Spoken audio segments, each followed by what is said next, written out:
Орыс сөйлейік бағдарламалар циклы. Анар ханым, енді бүгінгі бағдарламада сөйлеу қарқын туралы сөйлесейікші. Қарқынның қандай түрлері бар? Қарқынның түрлері өте көп десем, менің сөзімнің қарқыны өте баяу болды, иә? Иә. Қарқын түрлері өте көп десем? Қарқынның түрлері бір өте көп емес, бір орташа сияқты әсер қалыптасты. Жоқ, менің сөзімнің өте көп. Жоқ, сол жаңағы сөйлемдегі сөзім қарқыны қандай болды? Қарқын түрлері өте көп десем. Жылдам тез. болды. Қарқын түрлері өте көп десем, орташа. Орташа. Өзің ажыратып алдың ғой, Нұрсұлтан. Қарқынның 3 түрі бар. 3 түрі. Иә. Баяу, жылдам және орташа түрі бар. Енді ең бейтарап түрі орташа түрі ғой. Баяу сөйлей бастаса, бейтарап түрі дегеннің өзі шартты түрде. Бір адамның өзінің физиологиялық қарқыны болады. Иә. Әрбір адамның. Мысалы, бір адам болмысынан өзі тез сөйлейтін адам болуы мүмкін. Егер сол тез сөйлейтін адам одан да тез сөйлеп кетсе, онда сен оның сөзін түсінбей қаласың. Мүлдем түсінбей қаласың. Иә, егер сол тез сөйлейтін адам бір кезде баяу сөйлей бастаса, сен құлағың елең ете қалады. Бұл неменеге баяулатып сөйлеп тұр екен деп ойланып қаласың.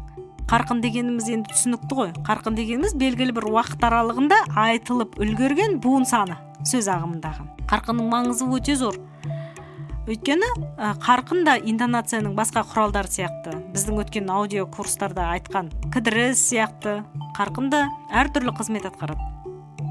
Жалпы қазақ сөзінің қарқыны көп жағдайларда ауызша тілдің көп жанрында, стилінде орташа түрде жүзеге асады. Енді баяу қарқынмен айтылатын сөздің белгілі бір қызметі болады. Демек, ол сөз бөлігі қандай да бір салмақ арқалап тұр, қандай да бір мазмұнды жеткізгісі кеп тұр, немесе сөйлеп тұрған адамның қандай да бір дітін көрсеткісі кеп тұр деген ақпаратты сіздің құлағыңызға сол қарқын жеткізіп тұрады. Ал жылдам сөйлеген кезде адам бірнеше себеппен жылдам сөйлейді. Біріншісі, ол неғұрлым қысқа уақыттың ішінде неғұрлым көбірек ақпаратты жеткізсем екен дейді. Иә.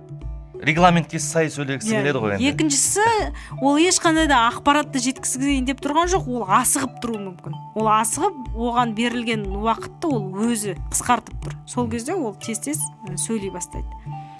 Енді қарқынның өзгерісі адамның физиологиялық, эмоциялық көңіл күйіне де байланысты болады.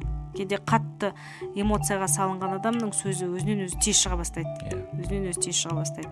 Енді қарқынға қатысты, сөз ағымындағы қарқынға қатысты бір қалыптасқан заңдылық бар. Барлық тілдерде. Барлығында, тек қазақ тілінде емес, иә? Жоқ, барлық тілдерде. Кез келген тілде сөз басталған кезде, сөз аяқталғанға қарағанда баяуырақ қарқынмен жүреді. Сөздің аяғына қарай қарқын жылдамдай түседі. Өзі сондай бір заңдылық. Қалған заңдылық бар. Бірақ сөйлеуші жасанды түрде сөзінің аяғын баяулату мүмкін. Енді оның не себепті екенін бағана түсіндірдім. Сонан кейін бір қызығы, сөйлемнің ішінде маңызды бөліктері үнемі баяу қарқынмен айтылады. Байқасаңыз.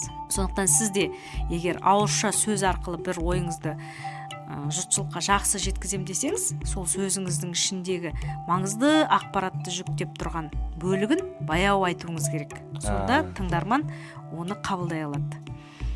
Бірақ бүкіл сөзіңіз баяу болса, онда ол соның ішіндегі қай ақпарат маңызды екенін түсінбей қалады. Сондықтан сіз маңызды ақпаратыңызды баяу айтасыз да, оның айналасындағы басқа ақпараттарды беріп тұрған сөйлемдерді жылдамырақ айтуға болады. Мысалы, барлығымыз көзімізді тігіп қарасақ, келе жатқан Нұрсұлтан екен десем, Нұрсұлтан деген түсінікті болады, яғни қарқынға байланысты. Менің ақпаратымның маңызды бөлігі сіздің атыңызға қатысты дегенді білдіреді. Мысалы, біздің енді телевизияны мысалға келтіріп жатырмыз ғой. Қадірменді көрермендер, бүгінгі бағдарламамыздың тақырыбы мемлекеттік тілдің насихатталуы десем, яғни бұл жердегі мемлекеттік тілдің насихатталуы негізгі айтылатын ой, тақырып осындай баяу қарқын арқылы біз жеткізе отырдық, иә? Иә, баяу қарқын арқылы маңызды бөлік екенін көрсеттіңіз. Рахмет сізге, Анархан. Вики білім қоғамдық қоры. Қазақстан Республикасының Мәдениет және спорт министрлігі тілдерді дамыту және қоғамдық саяси жұмыс комитеті тапсырысы бойынша дайындалған. Алматы қаласы, 2015 жыл.